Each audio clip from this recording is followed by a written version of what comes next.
तर आज मी आले आईकडे. त्याचा काही खास प्लॅन नव्हता, पण अचानक ठरला आणि निघालो. तर इथे माहेरी आल्यावर एकीकडे भावाच्या घराचं बांधकाम सुरू होतं आणि दुसरीकडे वहिनीच्या पार्लरचं बॅनर लावायची तयारी चालू होती.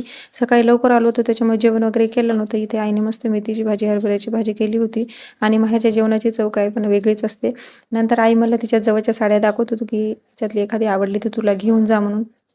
नंतर मी आरशात बघून लावून बघितल्या, की कोणता कलर डिझाईन छान दिसते ते, आणि त्याच्यातल्या 2 साड्या घेतल्या.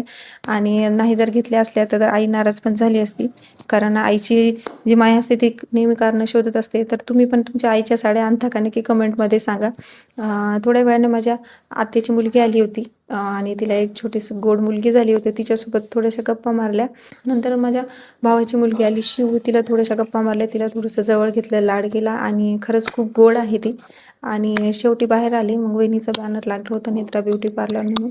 तर भेटूया पुढच्या व्लॉगमध्ये. तोपर्यंत बाय बाय.